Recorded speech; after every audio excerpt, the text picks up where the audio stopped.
man named Ernest sees two strangers trying to break into the small building where he keeps his water pump. Since the country has been experiencing extreme drought for many years, water has been really scarce, but Ernest still manages to get minimal supply from the well inside the building. As he confronts the men and asks where they came from, one of them tries to shoot him, but Ernest kills him first. This leaves the other man shocked, but as he tries to act smartly to shoot Ernest, he also gets killed.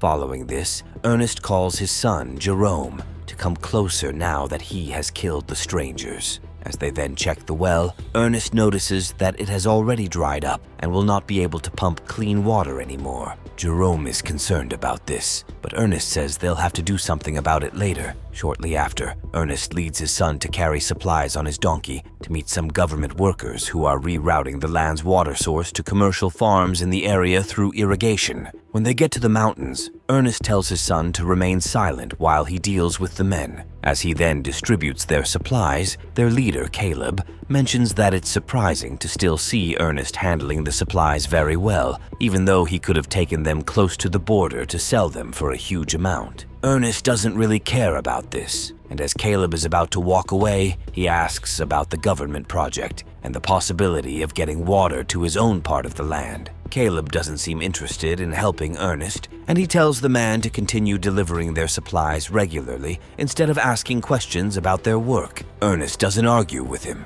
My land's fertile, it's just dry. And after a while, he leaves with Jerome. On their way home, their donkey falls and breaks its leg. Since it can no longer move on from there, Ernest has no other option but to kill it, even though Jerome feels sad about this. Ernest says sorry to his son, and they then continue their journey home. When they get there, his daughter Mary gives Jerome his food and tells him to pretend as if he's eating burger and fries. When Ernest also comes in, Mary gives him his food pack and walks away. Later that day, Ernest tells Mary that he's going to see their mom, Catherine, the next day. He adds that he's sure Catherine would like to see her, but Mary doesn't seem concerned about this. Instead, she asks Ernest if he already bought the dress or earrings she wanted. Ernest says he doesn't have enough money for things like that, but Mary gets angry and walks to her room after saying she's not going to follow him to visit Catherine. That night, Mary sneaks out of the house to see her boyfriend. Ernest hears her leaving, but as he gets outside and tries to find her, he sees that she's long gone. The next morning, Ernest and Jerome head to an auction organized by a man named Sam. During the auction, Ernest sees a robotic carrying machine called Simulate, and since he just lost his donkey, he decides to buy it. Jerome supports this, so Ernest places the first bid. However, Sam's son, Flem, places a counterbid because he also wants to buy the machine. After making several bids, Ernest finally wins, and Jerome is happy about this. Flem also congratulates Ernest for buying the machine, and he says he's sure it will be a good replacement for the donkey. That's quite an upgrade from that donkey. After a while, Ernest and Jerome take the machine to meet Catherine, who is permanently hospitalized at a hospital where she's only able to walk while wired to a special device. Catherine looks happy to see her family, and she also admires the Simulate. After spending some time with her, Ernest and Jerome eventually leave. On their way home, they see a man named Robbie and his wife Suze begging for water so that their baby can have something to drink. Ernest stops by the water station to get some water for his family, and after he's done, he pours some for Suze. She thanks him for this and also tells him to adopt her family, but Ernest says he doesn't have enough money to cater for them. Suze then mentions that Robbie recently suggested selling the baby, and this surprises Ernest. As he then returns to his car to meet Robbie talking to Jerome, Ernest tells him to stop thinking about selling the baby. He also adds that if he and Suze ever need water, they can always call him. You need to take your baby to see Dr. Coles, okay? Later that day, after Ernest and Jerome arrive home, Flem visits the house. Mary looks nervous because Flem is her boyfriend,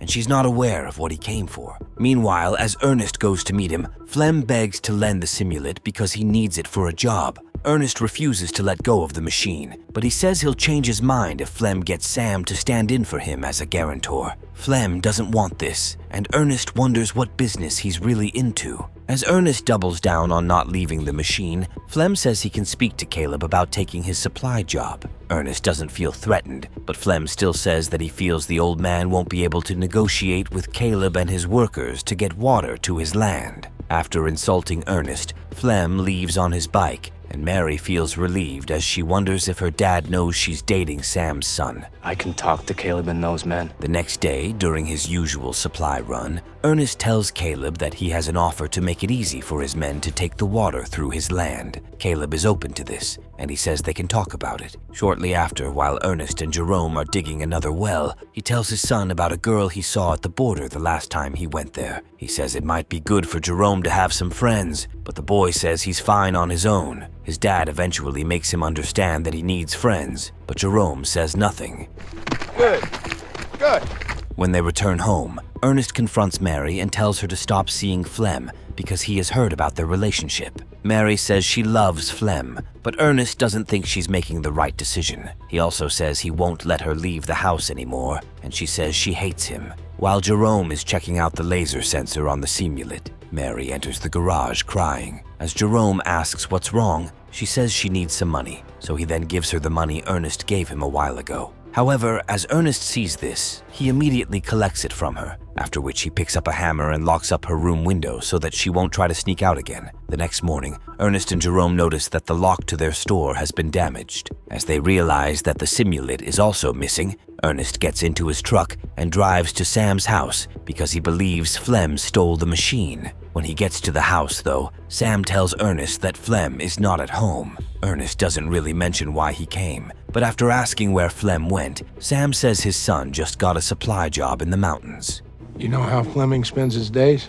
Following this, Ernest takes his gun with him to the mountains, but when he gets there, one of Caleb's men knocks him out. When he wakes up, Caleb and the other men accuse him of stealing their supplies and taking them to the border. Ernest says he doesn't know what they're talking about, but as they're about to attack him, he beats Caleb and picks up his gun. As he then walks away and tries to get home, he sees Flem sleeping near a tree with the simulant also beside him. Despite this, Ernest waits until morning before pointing his gun at Flem Up. and tying him up so they can head back to meet Caleb to clear his name. While they're climbing back up the mountain, Flem tells Ernest that Caleb and his men actually paid him to steal the supplies. Ernest doesn't believe this, but Flem says that the man is likely punishing him because he knows about his relationship with Mary. Ernest trips him so he can fall, but he eventually gets Flem to stand up so they can keep moving. After a while, they both get tired, and Flem suggests quenching their thirst with the drinks he stole from Caleb and his men. Ernest initially refuses to do this, but because he's also tired, he picks a drink and allows Flem to do the same. While Ernest drinks as much as he can from the bottle, Flem only drinks very little so he won't be too intoxicated to take down the old man. Unfortunately, as Ernest stands up so they can continue heading up the mountain, he starts staggering, and this gives Flem the opportunity to throw a stone at his head. Ernest immediately starts bleeding, but before he can do anything, Flem overpowers him and ties him up before filling his mouth with more of his drink. Later that day, Flem comes over to Ernest's house to pick up Mary so they can head out. As he greets Jerome through the window, he quickly drops his hand when he sees the blood stain on it. Jerome doesn't notice the blood, but as his sister is heading out, she threatens to burn all his drawings if he tells Ernest that she went out with Flem. Jerome remains silent about this, but after she leaves, he also heads out to find his dad. After walking up the mountains, he eventually sees the simulant close to where Caleb and his men are working. Since he believes they're likely holding his father as a hostage, Jerome begs Caleb to at least give Ernest a bottle of water. However, Caleb then tells Jerome that Ernest was found dead in the mountains after the simulant killed him. Jerome is hurt by this, and during his father's funeral, he consoles his sister. They then head to the hospital to inform Catherine about Ernest's death. She's also sad about this, but after spending some time with her, Jerome and Mary leave. Luckily, Flem is there to pick them up, and he says he just wants to help them. Let's get you both fed. The next day, Jerome gets really pissed at the simulant and hits it several times with a hammer. Flem sees him doing this, and when he's calmer, he tells Jerome that even though he might be angry about what the machine did, he still believes it will be useful to continue the supply job until they can get water to the land. Jerome says he doesn't think anyone can convince Caleb and his men to make their water supply get to Ernest's land. However, Flem says he believes Caleb might want to work with someone new. Following this, Flem mentions that Mary is expecting his baby, and even though Jerome is shocked to hear this, he doesn't say anything. A while later, Flem visits Caleb to negotiate new terms to get water to Ernest's land. Caleb doesn't sound interested in this, so Flem threatens to tell Ernest's kids about how he was beaten by the watermen before he died. Caleb immediately rethinks his position on the deal, and he agrees to do what Flem wants because he doesn't want anyone to think he had something to do with Ernest's death. Now you're gonna do it because it's right. Shortly after, Caleb and his men construct an irrigation system on Ernest's land, and when it's completed, Sam opens it during a small ceremony. For the first time in a while, Ernest's land finally gets water, and after Flem plants on it, the crops start growing in no time. A few months later, Flem gets married to Mary, but during the ceremony, he can't stop thinking about how he killed Ernest. Days later, Flem sees his dad coming to the land with some men. He immediately heads out to meet them, and as they meet up, Sam tells him that the men came to look at the land because they want to buy it. Flem says he's not selling it because the land now belongs to him since he's married to Mary. Sam then mentions that Ernest didn't really own the land because he had a lot of debt, which made the bank take it from him. As Flem asks what he can do to save the land, Sam says he'll have to pay off Ernest's debts. Despite hearing that it's a really huge sum, Flem still says he'll get the money. Sorry about that, Doctor. Just a local boy. The next day, he then convinces Robbie to sell the baby to make some money. Robbie and Suze agree to do this because they need the money, so Flem sets up a meeting with a potential buyer. On the day of the meeting, Robbie decides against doing any shady deals, even though Flem has already brought him to the meeting point, with the simulant also carrying the baby. Despite Robbie's protests against selling his baby, Flem finalizes the sale and tells him to move on because they now have the money they need. As Robbie disagrees, the buyer's gang members get angry, so they bring out their guns and shoot him. Flem manages to escape with the money, but he leaves the simulate at the meeting point. The machine suffers minor damage, and as its system reboots, it slowly moves back to the city to meet its manufacturer, Calvin. Meanwhile, Flem pays off Ernest's debt and says he sold the simulate to cover the cost. Jerome is not happy about this, but as he asks who the simulate was sold to, Flem says Robbie. Who'd you sell the sim to? A while later, the machine reaches Calvin, and since it has a tag with Ernest's name, the man uses his CB radio to call Ernest's house. Luckily, Jerome is the one who gets the call, and Calvin tells him that the simulate found its way back to him. Jerome is shocked by this, so he goes to look for Flem, who is at a show organized by Sam. When Jerome sees him, Flem appears to be angry at Suze for coming to the show with a fake baby well wrapped in her arms. Jerome notices the fake baby, but he doesn't know what's happening. Suze then tells Flem that Robbie wanted her to keep pretending with the fake baby until he returned, but that since he's not back yet, she's still waiting for him. Flem is disgusted by this, so he grabs her to take her away. Before they leave, Jerome tries to tell Flem about the CB radio call he got, but her sister's husband hurriedly walks away with Suze because he doesn't want anyone to see her with the fake baby. Yeah, I'm gonna run Suze home. Baby's got a fever. The next day, Jerome tells Flem that he's worried about the simulate because Robbie might destroy it. Flem immediately brushes off the subject and tells Jerome that Robbie is long gone with the machine. Flem then asks Jerome about the CB call he wanted to talk about the other day. However, Jerome lies about it because he no longer trusts Flem. As he says the call was from the hospital and that he'd like to visit his mom, Flem suggests taking a bus there, and Jerome agrees to do that. The next day, though, Jerome takes a bus to the border so he can get through and move to the city to meet Calvin. Unfortunately, the government soldiers at the gate refuse to let him through because he's too young. As he looks sad about this, a girl named Anna offers to help. She then helps him hide inside a truck that is going through the border. After they finally get to the city, Jerome thanks Anna for helping him. Thank you. And he leaves for Calvin's company. When he gets there, Calvin tells Jerome about the machine and how he has designed it to look better. He also mentions that the machine's laser sensor is a camera that records everything going on around it. Jerome is shocked by this, but Calvin shows him all the memories that the simulate captured. As he keeps watching it, Jerome then sees the part where Flem killed Ernest. This makes him really sad, and he cries while watching how brutally his dad was killed. Jerome also sees how Robbie was killed, and he realizes that Flem has been lying about a lot of things. Shortly after, Jerome returns home with the simulant, but he doesn't let anyone know about it. A while later, he then tells Flem that the machine is back, but he doesn't believe it. When he sees it though, Flem is incredibly shocked by this, and he says that Robbie likely brought it back. Flem tries to remain calm, but he's unable to fully hide how shocked he is. Glad to have her back, though.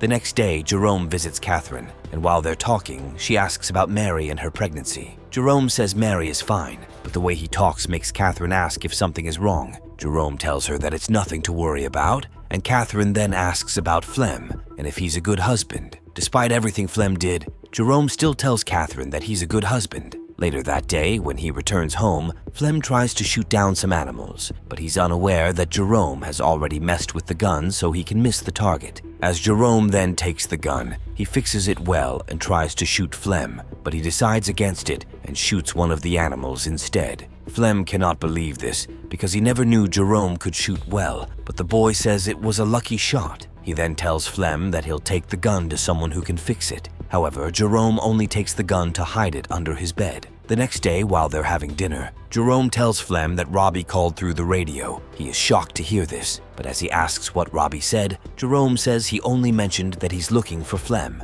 because he knows it's unlikely that it happened. Flem gets angry and lashes out at Jerome for trying to mess with him. However, Jerome says he's not lying. As he eventually storms out of the room, Mary looks confused as she doesn't understand why her husband is angry. That's a lie, that last part.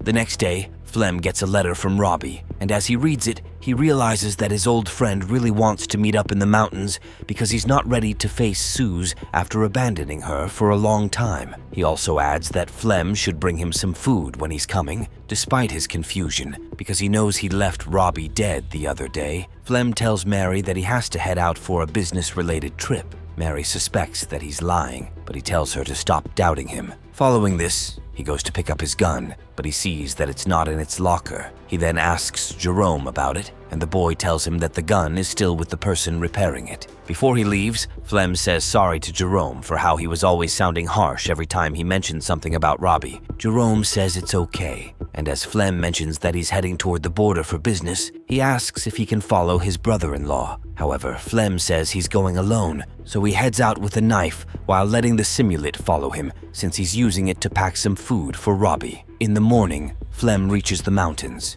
but as he calls for Robbie to come out, he falls into a ditch and breaks his leg.